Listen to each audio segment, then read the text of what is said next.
Vamos a meternos con Marcelo. Gracias, Marcelo, por este tiempo. Tenemos un montón de temas para hablar con vos, con Darío. El Senado va a ser el epicentro de los grandes cambios, entre comillas, que prometo quiere hacer el gobierno nacional. Y bueno, y te va a encontrar en ese rol.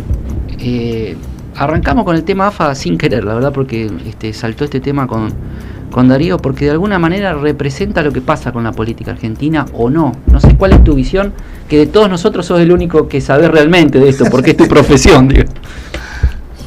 Bueno, Maxi, Carlos, Darío, un placer. Buenas tardes. Igualmente. Ojalá los medios le pusieran tanto énfasis al caso Tapia en el caso Libra o en el caso Andís, ¿no? Claro.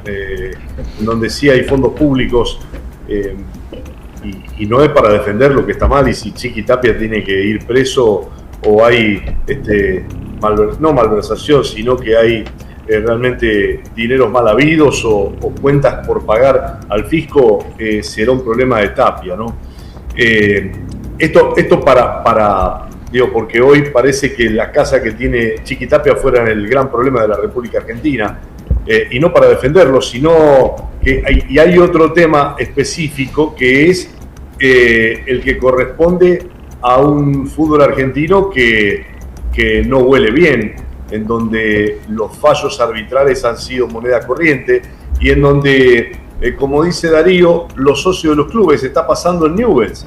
En Newell's están votando el 14 de diciembre y están viendo quién se acerca más al Chiqui Tapia, quién tiene mejor relación para que claro, lo voten. es parte de la plataforma. Claro, yo lo que digo, que si todos los clubes hacen lo mismo, va a haber 30 campeones en cada división, porque todos van a buscar el beneficio de Chiqui Tapia, ¿no? y de Tobillino. Pero bueno, hoy creo que hay me parece que hasta el VAR se ha utilizado. Yo dije esta frase hace mucho tiempo. En el fútbol argentino el VAR se ha utilizado para legalizar la trampa, ¿no? Eso es lo que está sirviendo, con líneas que uno no se sabe cómo se trazan. A veces las paralelas parecen diagonales y bueno, para medir los offside. Entonces, situaciones que no hablan bien. Uno está vinculado al fútbol del ascenso. Yo soy hincha de Central Córdoba y sigo muy de cerca el fútbol del ascenso, no solamente yendo a la cancha, sino viendo los partidos por YouTube. Y pasan cosas curiosas, raras, que siempre las hubo en el fútbol, no es de ahora. Con Grondona también pasaban, en la década del 70 también pasaban. En la cancha de Newell's estuvieron a punto de ahorcar a un árbitro a la salida de un partido de Newell's y San Lorenzo. O sea que la historia de los arbitrajes raros en el fútbol es como tan viejo como el fútbol mismo. Y bueno, lo que ahora parecería como que en cada etapa las versiones del momento parecen cada vez más complejas y más tramposas que la de hace un tiempo atrás, porque nos olvidamos cómo eran un tiempo atrás. Pero bueno, por eso hay que separar lo que tiene que ver con lo legal y con las cuentas que tiene que dar cada uno con su fortuna personal y lo que tiene que ver con lo deportivo.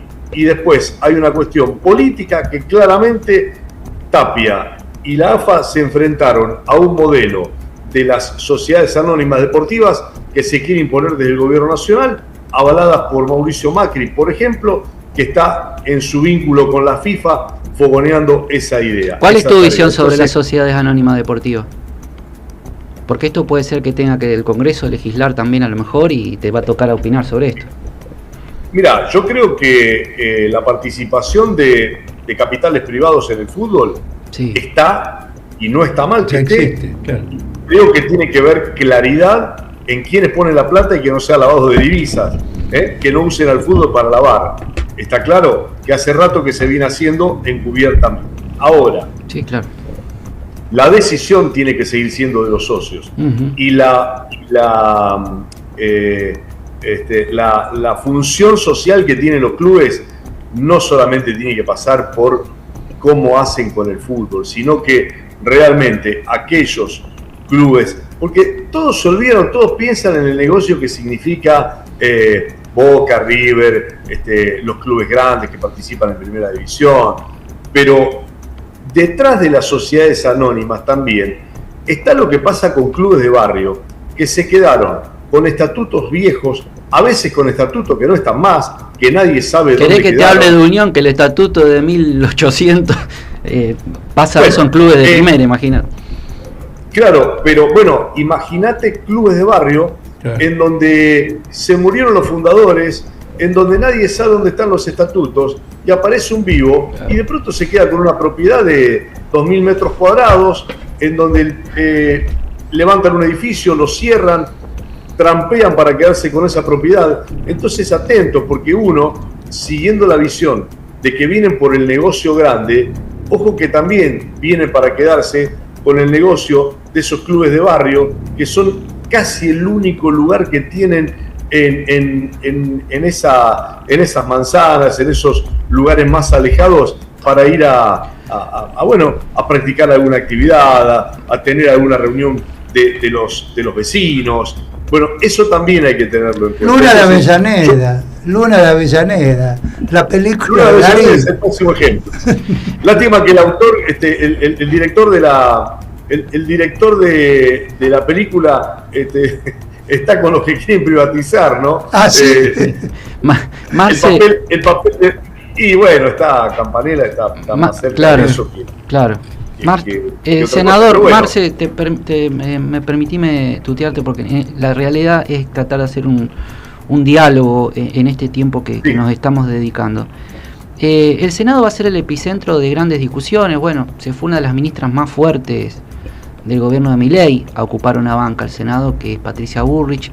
Vienen por una discusión que entiendo que no es tu posición en varios temas.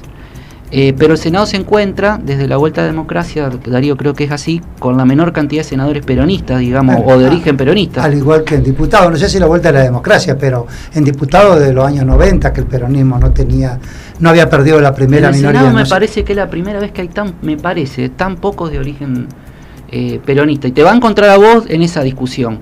¿Cómo te lo imaginás?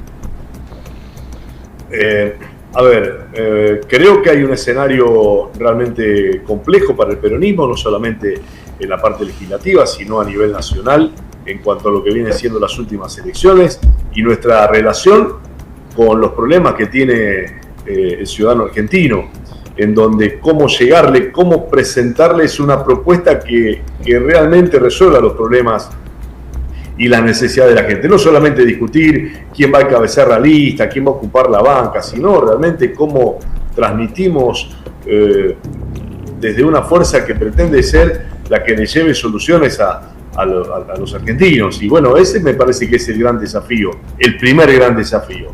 Después habrá distintos temas en los que tenemos que trabajar, indudablemente que ni siquiera una actualización de las leyes laborales, está claro que después de tanto tiempo hacen falta. Ahora, realmente, ¿qué es lo que pretenden? ¿Cuál es la verdadera? Porque todos están hablando de lo que aparece en los medios.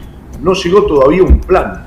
No llegó un plan y una idea de ninguna de las reformas que se pretenden hacer. Entonces, si en la reforma laboral va a haber de lo que trasciende, ¿no? Porque hasta ahora, concretamente, si va a haber 10 puntos, en los 10 puntos, lo que significa son quitas de derecho, no me están demostrando que quieren hacer una reforma laboral, están demostrando que quieren hacer una quita de derechos de los trabajadores. Entonces, tenemos que ver qué hacemos con aquellos que están fuera del sistema, claramente. Tenemos que ver qué pasa con las nuevas formas que tenemos de laborales, porque hay una cantidad de cuestiones que hace 30 o 40 años no existían y hoy están, por supuesto. Tenemos que ver cómo hacemos para que el empleo en negro deje de ser una constante. Claro que hay que trabajar en eso. Ahora, si me van a decir que lo que viene es una quita de derechos de los que están adentro y seguir informalizando a los que están afuera... Ahora esto que vos decís, Marce, lo quiero meter a Darío porque me parece que ahí se puede armar una linda charla. A mí me da la sensación que el gobierno de la provincia con el nacional coinciden en algo que es desinflar a los sindicatos, ya sea sacándole los recursos o enfrentándolos o reduciéndole el trabajo de las convenciones colectivas. No sé cuál es tu posición y lo metemos a Marce en esa opinión. Ahora, primero que en estos cambios de paradigma que se dan en estas épocas líquidas del mundo, por ahí la representación sindical va a tener que ir pensando otras maneras de representar a sus asociados, como se acostumbra a decir hoy en día, reconvertirse. No, yo se lo decía los otros días a Lucho Rodrigo ahí en la sala de prensa del Senado, que forma parte del sindicato de prensa, ¿no? Y le digo, con todo este tema de los medios digitales, esto que estamos haciendo nosotros acá, los streaming y demás, le digo, bueno, la modernización laboral que se da de hecho en muchas partes, porque acá en Santa Fe, salvo el litoral LT9, dicen que Mino, las otras 300 emisoras y demás, nadie tiene personal en blanco, de hecho no están afiliados al sindicato, ¿no? Y con la modernización tampoco, porque como dice el gobierno, esto es para adelante, los que tienen convenio colectivo los van a seguir teniendo, podrán optar por cambiarlos o no, pero si es para adelante, va a ser lo que ya está ahora y a ver de qué manera se lo encuadra jurídicamente. Entonces le digo, ¿cómo van a tener que ser ustedes para seguir captando afiliados y brindándole otros beneficios? Turismo, beneficios sociales, obras sociales. Yo cuando me casé, por ejemplo, mi primer hijo nació bajo el amparo de la obra social del sindicato de prensa. Y era muy buena, el sanatorio donde mi señora tuvo familia, la aceptó, íbamos a los médicos, ella iba a su ginecólogo. Hoy en día esa obra social no existe más. No, es más, los colegas, yo pregunté, no, tienen prepagas, ¿viste? ¿Por qué? Porque la maneja la nación, ¿viste? Como siempre, el sindicato a nivel. Entonces, buscar captar los afiliados, porque si no se les van a mandar a mudar todos, no van a servir más para nada. Bueno, muchos tienen camping, perfecto. Ahora, los que no tienen camping, ¿qué? No, bueno, hacer alianzas con otros sindicatos para tener camping, pero ya no para hacer la típica huelga, el paro. ¿Qué le va a hacer huelga a internet? ¿Le va a hacer huelga a la inteligencia artificial? Ha cambiado la comunicación. No, y de última, si tenés un problema laboral, te buscas un buen abogado laboralista. O sea, no van a desaparecer eso, ¿no? A ver, vamos a preguntarle a Marcelo. Dale, Carlos, si también que seguro va a tener una visión más peronista. Para crearle, lo que dice Darío, que hace un poco hincapié en la vieja, el viejo foco de la política donde se centralizaban los sindicatos. Pero hoy vos tenés un porcentaje muy elevado de gente que no tiene trabajo. Entonces, no tiene trabajo, ni sindicalización, ni obra social, ni nada. Sí, es una discusión que se da en el sindicalismo, donde el trabajador desocupado es un trabajador. Que pasa, el tema es que no esté desocupado 10 años, digamos. Claro. Pero es un trabajador. De dinámico de que entra a trabajar, sale, los contratos, y después también etcétera. Lo que yo siempre pero siento también hay que pensar a los gobiernos les conviene más, los sindicatos débiles, porque cerrás paritaria a la baja, a los gobiernos y a las empresas, a los empresarios. En el equilibrio me parece que está la cuestión. Claro, pero bueno, vamos a preguntarle al senador nacional, que es de origen justicialista, a ver cuál es su visión, porque se viene la reforma laboral vinculada también a los sindicatos, ¿no? Y seguramente va a tener que votar y opinar al respecto. Acá primero lo que hay que separar es quienes ejercen las conducciones de los sindicatos y el modelo sindical argentino. El modelo sindical argentino es valorado en los principales países del mundo. Después, que se lo aplique bien, se lo aplique mal, que se trabaje bien, se trabaje mal, es otro tema. No hay ninguna duda que si hay una negociación, no es lo mismo que vayan de a uno a que vayan 100 a negociar por todos. Sí, o por no empresa. Es la misma. Claro. No, claro, exactamente. Así que eso está claro, que de a uno es mucho menor. Después hay otras cuestiones que tienen que ver con lo que puede ofrecer un sindicato, que hay que separarlo también de la obra social. Hoy la obra social, así como las prepagas están y ni hablar de la salud pública, están en una situación muy compleja, porque al deprimirse los salarios, también el aporte, que es un porcentaje del salario, es un aporte menor y que complica mucho. Por ejemplo, ayer me decía la gente de la UOM, un grupo familiar de un trabajador de la UOM paga 70.000 pesos. ¿Qué obra social se puede sostener si paga por el grupo familiar papá, mamá y 2 hijos 70.000 pesos? Bueno, entonces, también es una crisis importante y hoy te diría que los sindicatos, si le sacan la obra social, en este contexto sería un favor para ellos. Entonces, la solidaridad que hay con una cuota sindical para tener alguna prestación mayor. Entonces, me parece que dejar de lado la importancia que tiene la cuestión sindical es caer en un individualismo al que yo no adhiero en absoluto, y yo adhiero a una concepción de que las sociedades crecen en la medida en que en que podamos encontrarnos en un sindicato, en una cooperadora de escuela, en un club de barrio. Es la comunidad organizada. ¿Sabés, Marcelo, que un poco tomando lo que dice Darío, que representa, lo que cuenta Darío y su posición representa un amplio sector social? Eso también hay que reconocerlo. Ojo, yo no dije que tienen que desaparecer, dije reconvertirse. Sí, claramente, adaptarse a un porque vos lo entendés que buscar otra manera, ser creativo. Claro. ¿Qué puedo hacer yo para que RENA se afilie a mi sindicato? Claro. Eso es una cuestión, que son tal vez, como marcó Marcelo, cuestiones vinculadas a los servicios sociales que puede prestar la parte de acción social del sindicato. Ahora vamos a la parte que creo que es lo que apuntó Marcelo, que para mí es donde está el meollo de la situación. Es qué rol social se le va a atribuir a los sindicatos, porque el modelo sindical argentino que habla Marcelo muy bien, es un modelo reconocido a nivel internacional, porque el sindicato es el que negocia cuestiones colectivas para todo el sector, para toda la actividad. Si ese sindicato no tiene la capacidad para negociar para todo el sector, para todos sus trabajadores, determinadas cuestiones, en definitiva, lo que se está buscando es debilitar a la parte trabajadora. Creo que es lo que traté de entenderte, Marcelo, y es ahí donde hay que tener cuidado, porque en realidad la paritaria lo que busca es poner en una situación de paridad a las partes, ¿no? Que ahí donde yo creo que es preocupante. Después hay empresarios que te dicen que vienen jóvenes con otra concepción y que bueno, la pueden tener. Entonces dicen, mira, a mí no me sindicalicé, como dice, 1 hora para comer, tengo que parar. No, a mí juntame las horas de todos los días, trabajo un poquito más y el viernes me lo quiero tomar libre. No trabajo viernes, sábado y domingo. ¿Cuánto aportás vos por el sindicato? No, mira, dame esa plata que yo la completo y quiero tener 2 de 4 días. Bueno, hay modelos y hay jóvenes que intentan eso. Fueron a los Rápida, a todos estos sistemas de motos, a intentar sindicalizarse y no quisieron.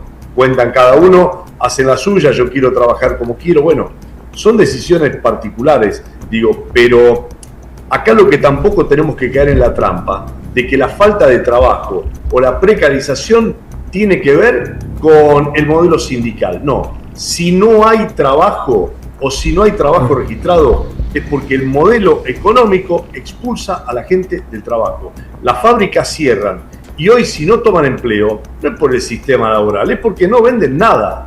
Me contaban el caso de una fábrica de electrodomésticos en la zona de Rosario. Bueno, la UOM que le dice, bueno, escúchame, no los eches, vas a importar mercadería, no la vas a fabricar, trata de no echar o, bueno, ponerlo a pintar, ponerlo a barrer hasta que las cosas más o menos mejoren. Bueno, hicieron eso. Hoy tienen el galpón lleno de mercadería, no se la venden a nadie, por más que la hayan traído a mejor precio y la vendan más barata. ¿Por qué? Porque la economía no funciona. Entonces, separemos las cosas. Que te quieran decir que es por el modelo sindical, que es por la ley laboral, que hoy no toman las empresas trabajadores y queda y expulsan a los trabajadores.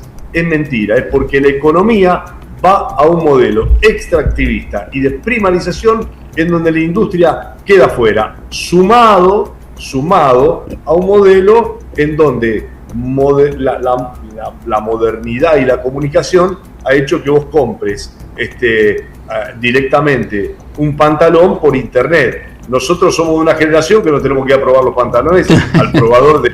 Y más si nos comimos un sanguchito el fin de semana, ¿no?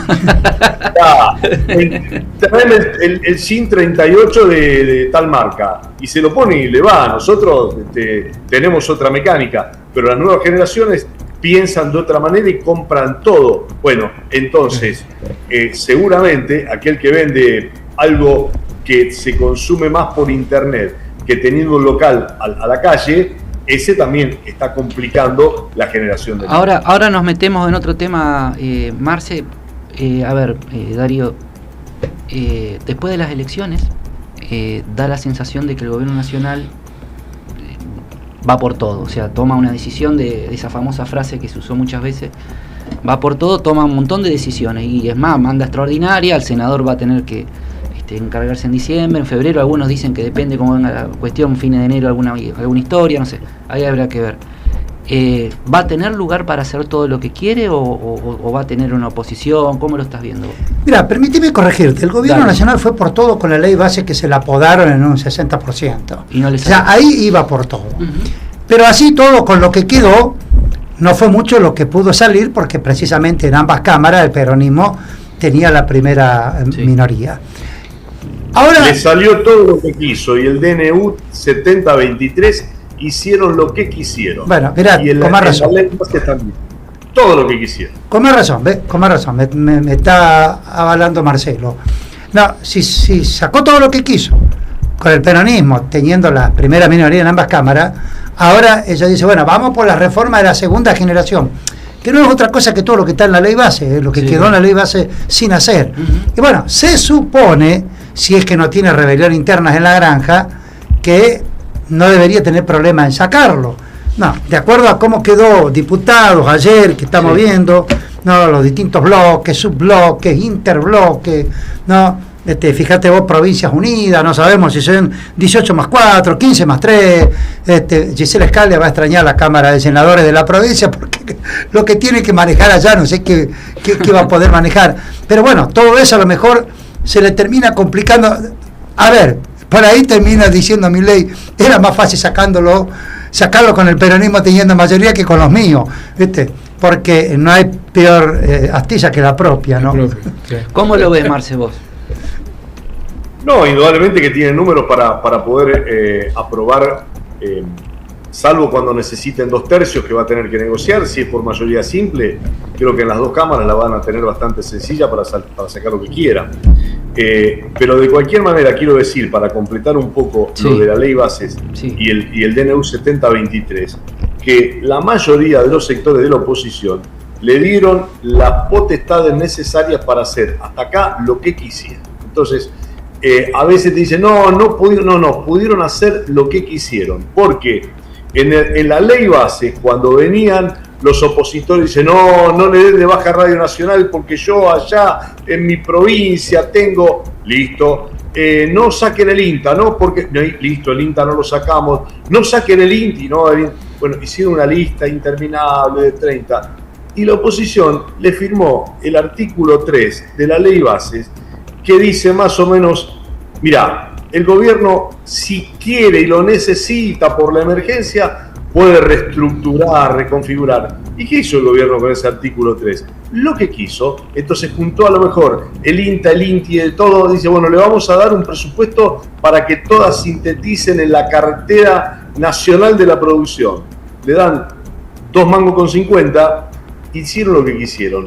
La desabastecieron, la sacaron y tuvimos que ir ahí con una reversión de una ley que después fue vetada para evitar, entre otras cosas, distintas agencias que la iban a dejar de lado, que estaban excluidas de la ley bases, pero que con un artilugio, aplicando el artículo 3, que le votó toda la oposición, bueno, pasó lo que pasó. Entonces, para resumir, hasta acá hicieron y sacaron lo que quisieron.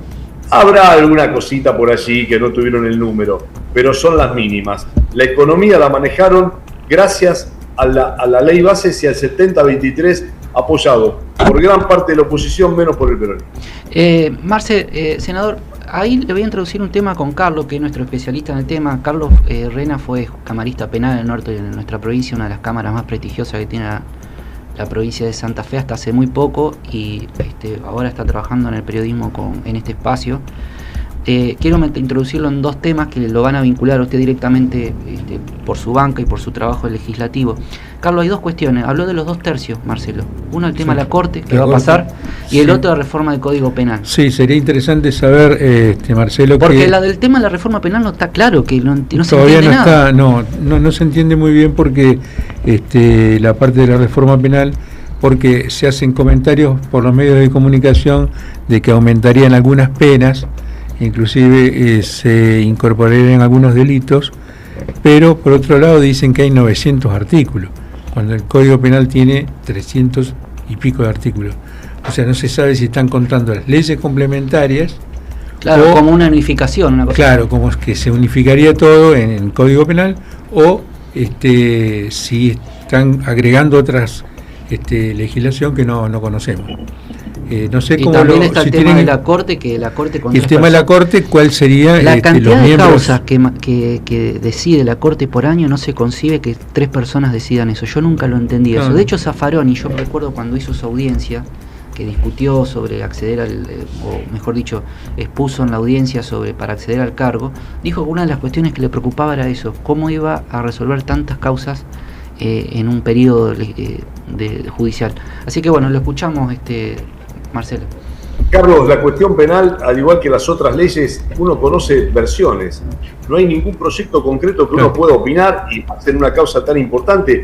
Entonces, para saber qué es lo que quieren modificar, pues decir, bueno, a ver, ¿qué quieren? A mí en la cuestión penal, yo siempre hablando con algunos especialistas como usted, a mí me parece que es un tema que a veces toqueteamos tanto el Código Penal y está la libertad de las personas en el medio. Exactamente. Entonces, bueno, vamos a aumentar la pena por esto y por esto otro. Bueno, a ver, vamos a sentarnos y vamos a llevar adelante un proyecto, analicémoslo, veamos qué y vamos para adelante. Claro. Insisto, sí quiero decir esto concretamente. Yo sigo viendo, tanto en la nación como en la provincia, gobiernos que piensan fundamentalmente en las consecuencias y actúan muy pocas veces en las causas o en casi nada en las causas. ¿Y qué significan las causas? Significa dónde nace el delito, cómo llegamos a tener pibes que comienzan a consumir a los 9, 10 años y a los 14 o 15 son jefes de bandas. ¿Cómo se llega a eso? Porque si nosotros pensamos solamente en las consecuencias y cómo atacamos las consecuencias, no nos van a alcanzar ni las cárceles, ni modificando el Código Penal. Es decir, ¿cuándo vamos a empezar a atacar las causas? ¿Cuándo vamos a poner los recursos? ¿Sabés qué me preocupa, Marce? Te doy la razón en este punto, que vos venís del sur de la provincia, ¿no? Vivís en el sur de la provincia. ¿Sabés qué me preocupa? Entrar a Rosario y ver un cartel gigante que diga que acá se está construyendo la cárcel Infierno, en vez de en ese cartel que diga acá se está construyendo la escuela más grande de Sudamérica, por decirte algo. Esa es la contradicción. Siempre que paso por ahí tengo la misma sensación, lo mismo que pensamos. Es como un despropósito. Digamos, ¿qué nivel de sociedad tenemos que vos hacés propaganda diciendo que vas a construir cárceles y no escuelas?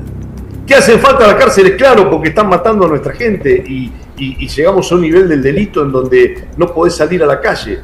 Y claro que hacen falta. Ahora digo, ¿cómo hacemos para que el de cultivo no termine en eso?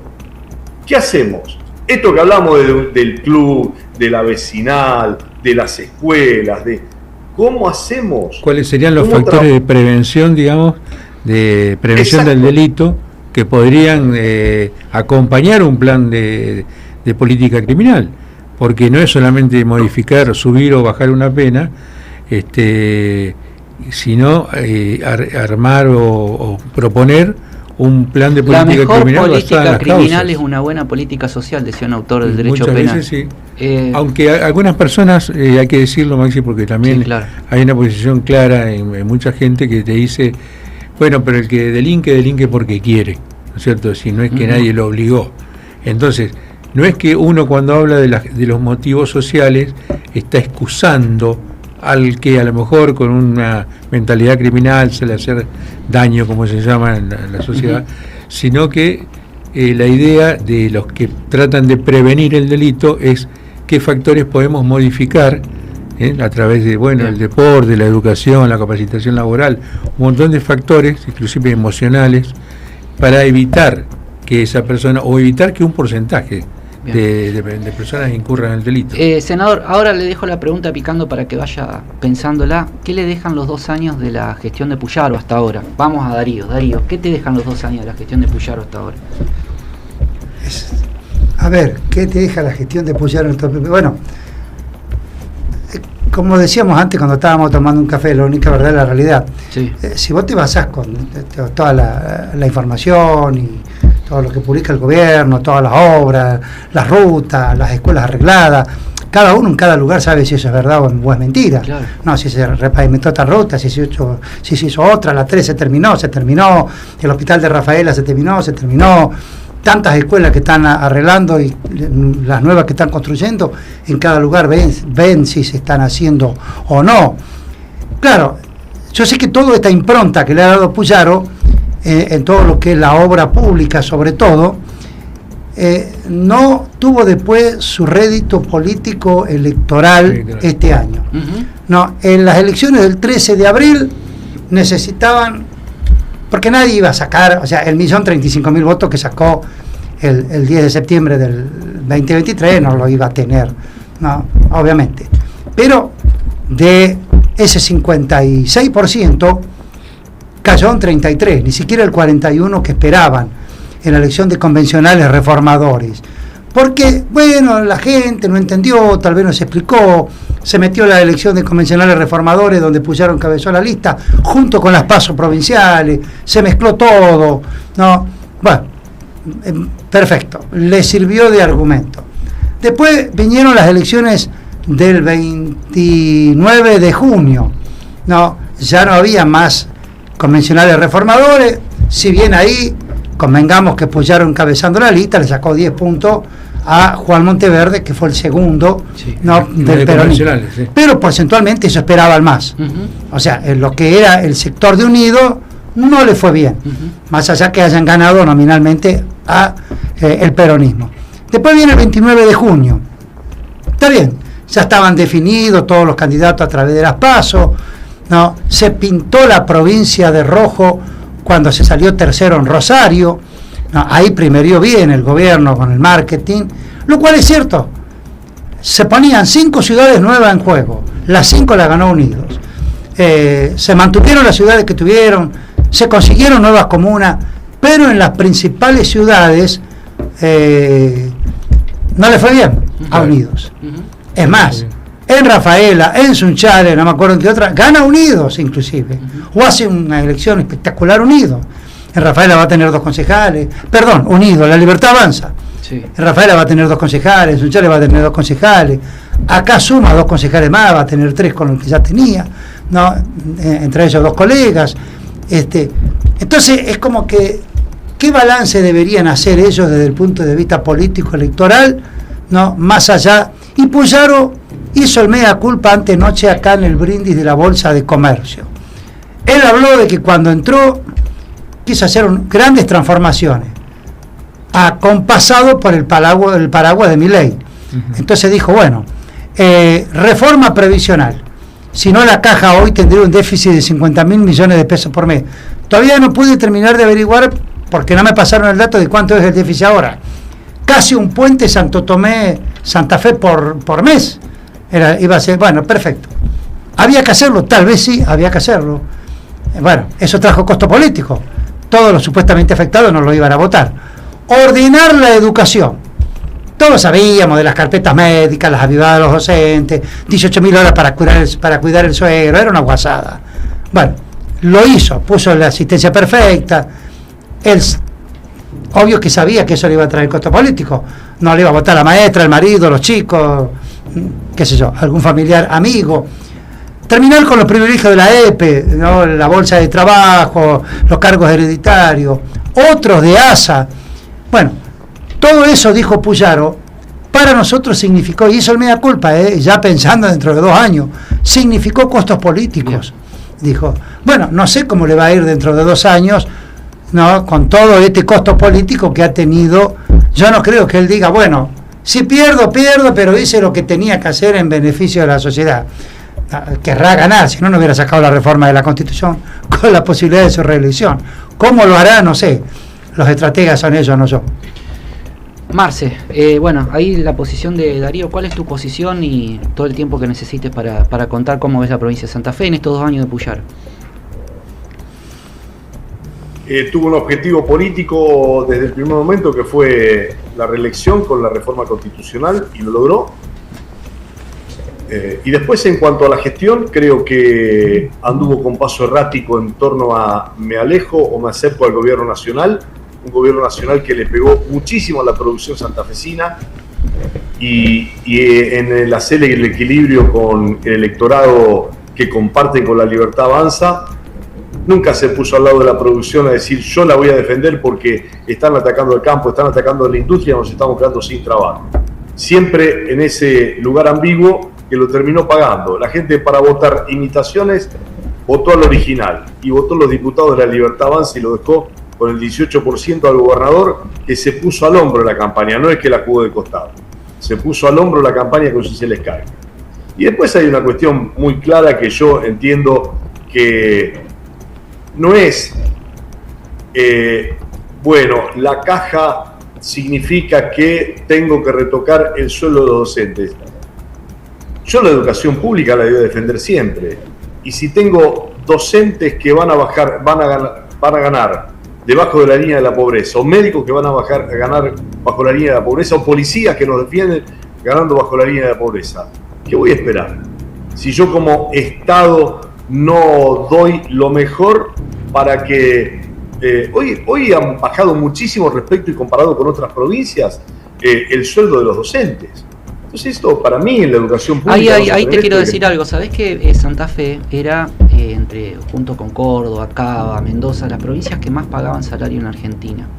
Por supuesto que parece que paga más la del sur por la cuestión de lejanía, pero en la equiparación de los costos de vida quedaban estas provincias arriba, las que las mencionaba anteriormente. Hoy Santa Fe está pagando los salarios de Formosa, de Misiones, sin ser despectivo con esas provincias, pero vivimos en una provincia rica. O sea, esto te da la razón de lo que vos estás diciendo. Hoy Santa Fe está pagando salarios de pobreza y equiparar a las provincias pobres. Para mí que Santa Fe no pueda con sus recursos tener una calidad en sus docentes, al menos en la posibilidad de que tengan un buen ingreso, porque tampoco está esto de tomaban las horas para ir a cuidar a la tía. Hacen lo mismo que el gobierno nacional, que mostró un día con Adorni la radiografía de un perro que era supuestamente uno con discapacidad. Bueno, el que presentó eso nunca le fue aprobado y además era un caso en 1 millón. Entonces te ejemplifican con algo malo para globalizar como que todos hacían lo mismo. Entonces las cosas que están mal hay que corregirlas, por supuesto. Ahora, poner lo que se puso para que los docentes estén bajo la línea de la pobreza, me parece que no pasa por ahí el desprestigiar a los docentes que están haciendo un trabajo no solamente de educación, sino hacen un trabajo social. Hay docentes que me dicen no solamente que tienen que educar, sino que tienen que tener una contención social. Un pibe que viene golpeado al colegio, a veces son los mismos docentes los que tienen que golpear la puerta a la casa de los padres para decir, che, ustedes ejercieron violencia familiar, con lo cual exponés a los docentes a una situación tremenda. Eso está pasando hoy en la provincia de Santa Fe. Entonces, yo creo que hay deficiencias muy grandes, que la gente no come cemento. ¿Es necesaria la obra pública? Claro que es necesaria. ¿Era necesario el puente Santa Fe-Santo Tomé? Por supuesto. Ahora, ¿necesitamos tener de las energías más caras del país o necesitamos ver cómo hacemos para que haya una producción que pueda ser acompañada ante un gobierno nacional que la está lastimando? ¿Qué herramientas yo como provincia pongo para que la producción siga funcionando y los trabajadores queden adentro de las empresas? Yo veo una disociación en muchos casos en la herramienta que tiene o las herramientas que tiene el gobierno provincial para acompañar una producción que se ve lastimada. Marcelo, entonces, el tema de la seguridad, ¿mejoró? Le voy a preguntar a Darío también, el tema de la seguridad, ¿mejoró en la provincia de Santa Fe o hay acuerdo? Te voy a ser explícito. Uno escucha, no, pasa que hay como acuerdos que hacen que la cosa estéticamente, pero abajo sigue todo igual. Te hablo de lo que se escucha, periodísticamente yo puedo decir se escucha, no digo que pasa esto, digo, hay acuerdo entre bandas o acuerdo de tal sector y no bajó por la estética del conflicto, pero en realidad abajo sigue todo igual. En realidad mejoró, dicen otros te dicen, no, mirá, qué sé yo, compraron un montón de vehículos que algunos se quejan de la calidad de esos vehículos para el destino policial. Y están, qué sé yo, hay más vehículos en la calle, no sé, todos dicen cosas distintas. ¿Cuál es tu visión? La tabla de posiciones, como la llamo yo, la tabla de posiciones de las muertes ha bajado, eso es indudable. ¿Se solucionó el problema? De ninguna manera. La economía narco en los barrios sigue vivita y coleando. Eso no cabe ninguna duda. Creció muchísimo, como crece también en otras partes del país, producto de la falta de laburo, de la miseria y de la pobreza. El delito predatorio, eso ha crecido y mucho. no sé si hay los números que corresponden. Sí veo un mayor compromiso de la justicia, por ejemplo, veo un mayor compromiso del MPA intentando destrabar causas, intentando perseguir el delito, intentando ver no solamente el hecho puntual, sino la cadena del delito, de dónde viene este, de dónde viene este otro, y asociando. Creo que hay una camada joven de fiscales que está comprometiéndose.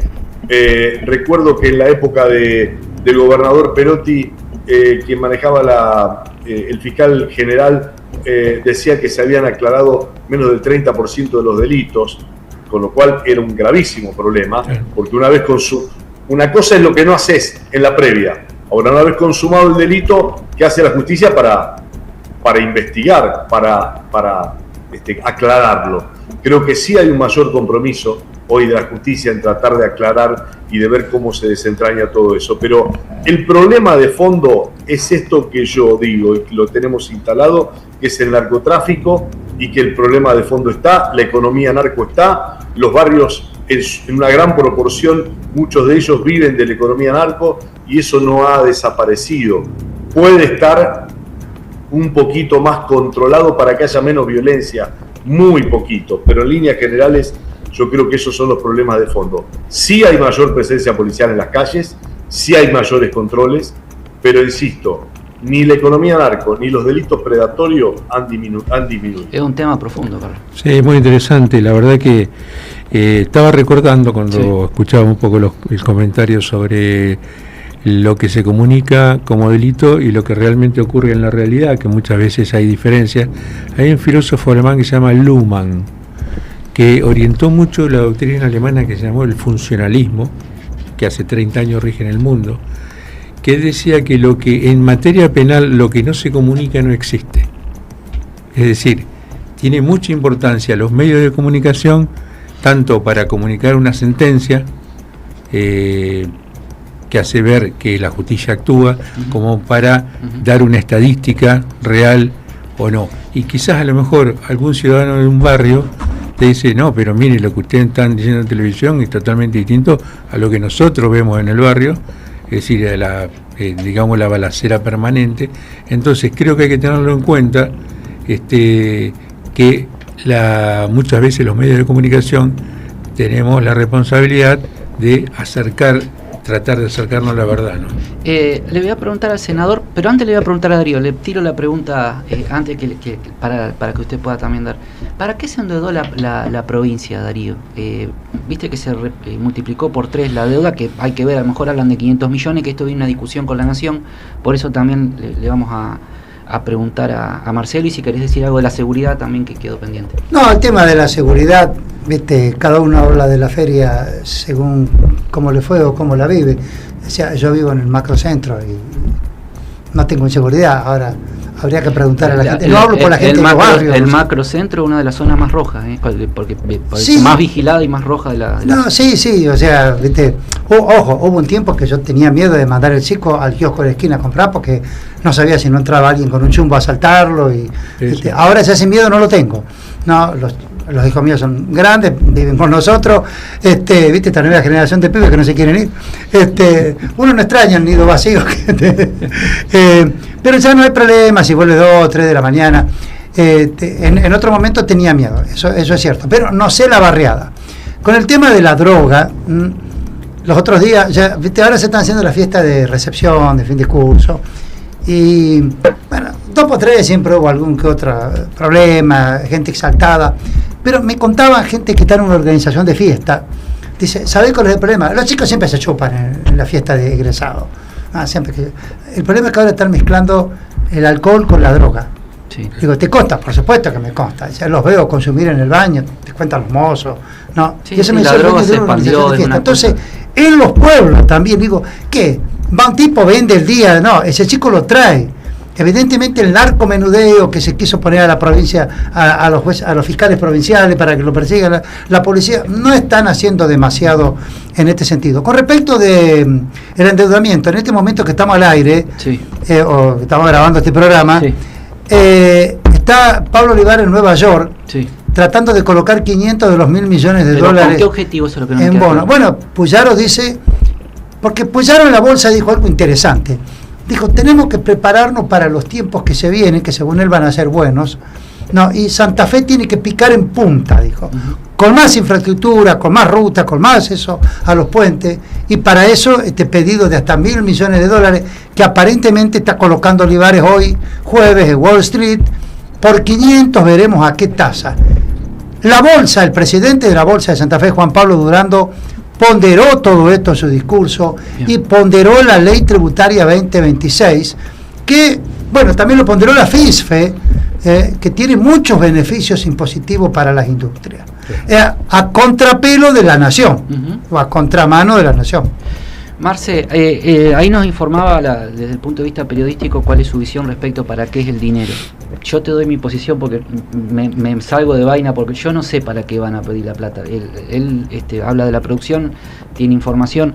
Yo creo que la ley tendría que haber establecido, nosotros nos endeudamos para esto, nadie saca un crédito y no sabe para qué, menos cuando hablamos de plata pública.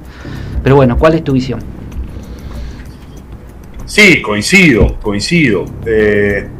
Porque además Santa Fe ha sido siempre una provincia muy cumplidora, y esto es lo que te da la certificación de... La certificación que cuando sale al mercado Santa Fe es creíble y ha honrado siempre sus deudas. Claro. Fíjate que en el 2001 fue una de las pocas provincias que no generó cuasimoneda, que bancó los trapos.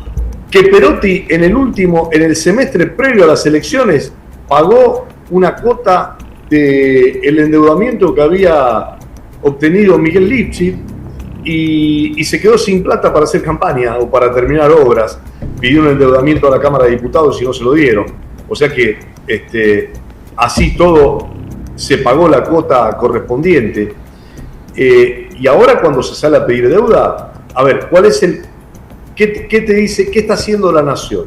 La Nación lo que hace es, dice, bueno, yo te bajo el riesgo país, y a las provincias le dice, no te doy un peso, que vos querés una obra, anda a pedirla afuera. Yo te doy las condiciones para que cuando vayas a pedirla, el país no tenga que pagar una tasa altísima, sino que por el riesgo país, cuando baja te doy una mejor tasa. Ahora, decime para qué la vas a usar. Para tal ruta, para tal hospital, para tal escuela, ¿para qué? La pido y después la gasto. ¿Para rentas generales se va a utilizar? ¿Para qué se va a utilizar? Esto es un problema que nosotros, a través de Miguel Rabia en la Cámara de Diputados, lo hemos planteado. El sector del peronismo lo ha planteado, pero bueno, la habilitación salió y esperemos que lo que se va a buscar al mercado, insisto, sea pensando en obras de infraestructura, no para un endeudamiento porque sí, y que tengamos en claro que cómo lo va a poder pagar Santa Fe de ahí en adelante. Si no, lo que hay que pensar es que los próximos gobiernos de la provincia van a tener que trabajar para pagar la deuda que deje este gobierno. Marcelo, te agradezco muchísimo este tiempo, muy generoso de prestarte a dialogar con nosotros. Está Darío, que es invitado especialmente a este programa también para poder charlar contigo. Muchas gracias por tu tiempo. No sé si te quedó algo para decir, pero nuestro más sentido agradecimiento. No, venimos trabajando de mi parte. A mí el tema productivo me interesa muchísimo. Creo que si no generamos trabajo, nada de lo que estamos hablando va a ser posible. Si no hay empresas que puedan crecer y dar trabajo, va a ser muy difícil que podamos salir adelante.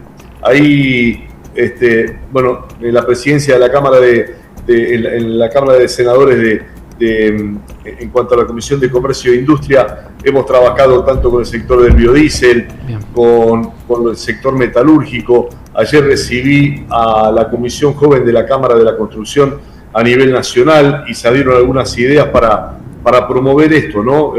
Yo creo que las obras de infraestructura también en la Argentina son muy importantes, y no las que se me ocurren. Hay profesionales que han trabajado en decir, bueno, cuáles son las primeras, las más importantes, las que tienen que decantar para generar una infraestructura necesaria para que la producción pueda crecer. Bueno, creo que hay que escuchar mucho a los que entienden, a los que son específicos de cada tema, para poder crecer en una Argentina que, insisto, si no tenemos trabajo, va a ser muy difícil salir adelante. Gracias desde el Senado de la Nación. Muchas gracias, Marcelo. Gracias. Abrazo grande.